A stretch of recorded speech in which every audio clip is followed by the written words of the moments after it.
Wow, lati na nga siya. Kakagising ko nga lang pala mga mare. Charot lang, kanina pa ako gising. Habang tumatae nga pala ako mga mare, bigla akong may naisip ng pagkakakitaan. Kaya naman nagpahatid na ako mga mare sa malapit na grocery sa amin. Bagong-bago nga pala itong naisip ko mga mare at wala pa nakakagawa nito. Bumili na nga ako ng mga kakailanganin ko mga mare para hindi tayo maubusan ng stocks mamaya. Pagka uwi ko nga, inumpisan ko na agad magluto mga mare. Para naman marami tayong kitain ngayong araw. Wala talagang lugi dito sa small business na naisip ko. Dahil sa isang pack na to, 200 orders na ang magagawa ko dito mga mare. Kakaiba talaga tong fries ko mga mare. Dahil sinigang powder ang nilagay ko dito mga mare. Ito nga pala yung 70 pesos mga mare. Sobrang sulit na talaga. Sa sobrang mura nga nito mga mare, nanganganib pa ako malugi. Pero hindi na importante yun mga mare, basta marami tayong customers. Nakakatakam nga tong sinigang fries natin mga mare, for sure dadayuhin to. Hindi na talaga nakapaghintay ang mga customers natin mga mare. Kita nyo naman sa mga mukha ng mga customers natin mga mare na masaya sila. Sobrang nagustuhan nga nila yung sinigang fries natin mga mare. Babalik-balikan daw nila to. Ang saya pala kumita mga mare, lalo na't galing sa dugot pawis. Kamusta? Excited ka na bang pumasok? Ano ba dapat oras ang next schedule mo? 9, So bakit nandito ka ng gantong kaaga? Anong oras ka pa pumunta dito? 6, 6 o'clock? So anong nararamdaman mo na face-to-face classes na? wala. Masaya ka ba? Opo. Okay, so masaya siya na parang nalulungkot si ate. Mare? Uy, Mare! Long time no see. Kamusta ka na? Okay lang naman, Mare. Alam mo ba, Mare? Yung anak ni Brenda, Diyos ko, nabuntis. Ang bata-bata pa nun eh. Chismis agad siya, oh. Di niya muna asikasuhin yung mukha niyang parang tosino. Luh! Trust the process kasi yan, Mare. Huwag mo na i-gaslight sarili mo, Mare. Kaka-rejuve mo yan eh. Tingnan mo na sira ng skin barrier mo, oh. Tapos namamaga pa yung mukha mo. Wala akong choice, Mare. 3 months na nga ang kulay red yung mukha ko. Akala nga nila ako na si Anger ng Inside Out. Gusto mo ng choice? O eto, bibigyan kita ng choice. Gamitin mo tong Glad to Glow Blueberry Face Wash. For sure, after mo gamitin to, aayos na yung skin barrier mo at mawawala na pagka-inflame ang skin mo. Gamitin mo to day and night para bongga. Ay, salamat dito, Mare, ha? Oh, akala mo nakakalimutan ko na? Nasaan yung utang mo? Huwag ka munang dumagdag sa problema ko ngayon, Mare, ha? Kapag pinirmahan mo to, akin na lahat ng mga kayamanan mo. Oh, pirmahan mo na. Tita, wala naman ako field trip, ah. Hindi pa ba sinasabi ng teacher niyo na may field trip kayo? Anak, okay lang. Pipirmahan ko na to para makasali ka sa field trip niyo.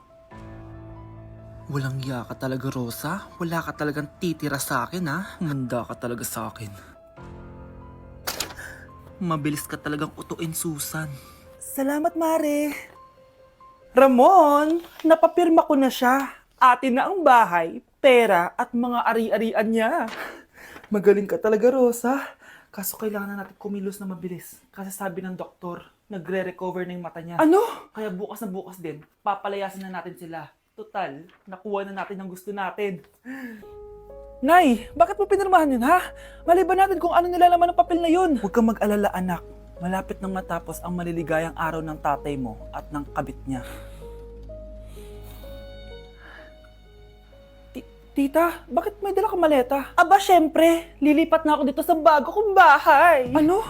Tay, ano ibig sabihin nito, ha? Nakalagay dito sa papel na pinirmahan ng nanay mo na amin na tong bahay, mga sasakyan niya at ang mga pera niya. Napakahayop nyo! Bakit ang ingay? Ano nangyayari? Nay, kinuha na nila lahat sa atin! Ayan, magsama kayo mag-ina. Ngayong nasa amin na ang lahat, pwede na kayong lumayas. Ramon, magse-celebrate tayo, ha? Ang galing nyo din, no? Ha? Nakakakita ka? Bago kayo mag-celebrate, i-check nyo muna kung pirma ko ba talaga yung nakalagay dyan. Hindi pwede to! Tay! Attorney! Kita mo naman kung anong ginawa na tong dalawang to, di ba? At nandito na rin ang ebidensya na magpapatunay na naghaharutan sila sa loob ng bahay ko. Anong gagawin nyo sa amin, ha? Mahal, huwag mo naman gawin sa amin to, please, oh. Magbabago ako, please. Oh, hey! Sorry kung natatapakan kayo pagka-love team nyo, ha? Arestuhin nyo na yung mga yan. Mag-celebrate kayo sa kulungan. Kayong dalawa, sumama na kayo sa akin sa presinto.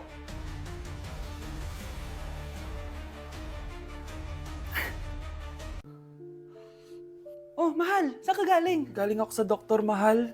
Nagpa-check up ako. Oh, anong sabi? Malala na daw yung damage sa kidney ko, mahal. Kailangan ko na maoperahan. Kung hindi, alam mo na. Mahal, may savings pa tayo. Gamitin natin yun para maoperahan ka na agad. Hindi ganun kadali yun, mahal. Kailangan daw may mag-donate ng kidney sa akin. Ha? O, edi kunin mo yung sa akin, mahal. Kaya ko naman mabuhay ng isa lang kidney ko. Sure ka ba? I love you, mahal. Alam mo namang gagawin ko lahat. Maging okay ka lang, di ba? Congrats po, ma'am, sir. Successful po yung operation yung dalawa. Salamat, Doc. Mahal, narinig mo ba yun? Okay ka na. Mabubuhay pa ako ng matagal, mahal. Salamat sa'yo. Mahal, nilutuan kita ng paborito mo para agad ka nang gumaling. Huy, mahal, sino kausap mo? Ha? Wala to, mahal. Kaklase ko lang dati to. Kinakamusta lang ako. Sige, kain na tayo. Mahal, okay ka lang? Oo, tara, kain na tayo. Mahal, nakakagalaw na ako ng maayos, oh. Di na sumasakit yung tahi. Aba, baka magulat ako. Nakakatakbo ka na rin. Mahal, aalis pala ako mamaya. Kasama ko yung dati kong kaklase. Celebration lang kasi gumaling na ako. Pwede ba akong sumama? Ha? Wag na, mahal. Baka mapano ka pa. Magpahinga ka na lang dito sa bahay, ha? Mahal, mag-ingat ka dun, ha? Mahal, alis na ako, ha? Yung cellphone mo.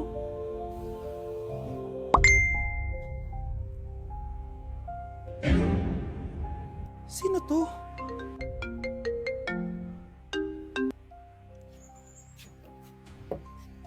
Hala, cellphone ko. Hello, babe. Papunta ka na ba? Miss na kita. Mahal, naiwan ko yung cellphone ko. Walang yaka. May kabit ka?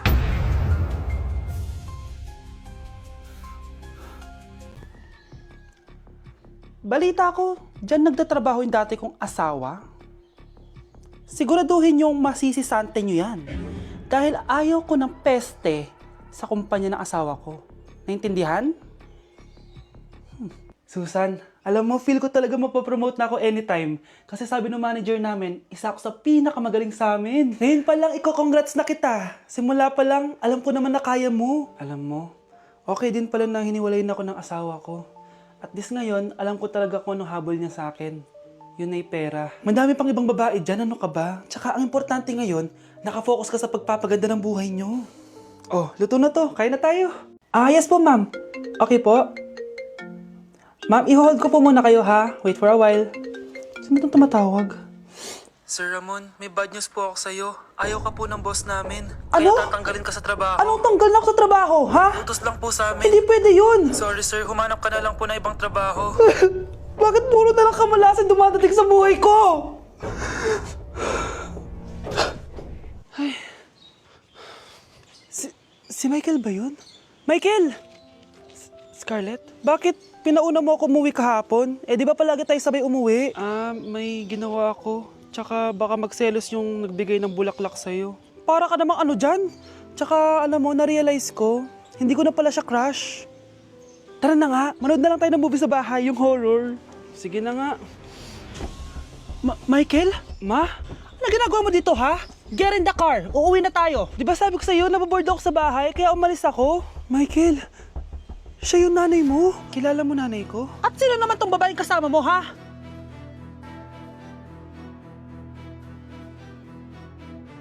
Yak! Ang cheap naman ang uniform nila. Mukhang maasim. Walang class. 2025 na, Android pa din ang cellphone. Kahit siguro Messenger naglalag dyan.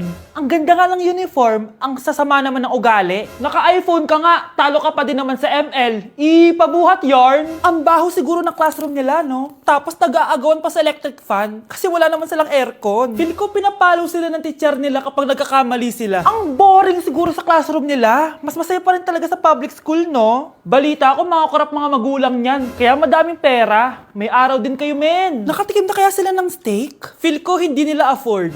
Nakatikim na kayo ng pagmamahal sa magulang? Oh! Sa pool! How dare you! Isang pitik ko lang, tumba ka na. Pipitik ka pa lang, tumba ka na. Tara na nga! Anak, Ready ka na ba sa prom niyo bukas? Nay, bakit ba laging ganito? Kapag may mga special day, doon ako nagkaka-pimple. Diyos ko ka anak, nagpuwit ka na naman siguro no? O eto anak, gamitin mo tong Glad to Glow Acne Spot. Ginagamit ko to dati at talagang effective anak. Kasi meron tong centella at 2% salicylic acid. For sure healed na yung pimple mo overnight. Ilagay mo lang to directly sa area na may pimple. Because this Glad to Glow Acne Spot dries acne in one night only and helps to reduce acne marks. Sana mawala na to bukas. Prom na namin! Yes, wala na yung pimple ko! O diba, sabi ko sa'yo anak eh, mother knows best talaga.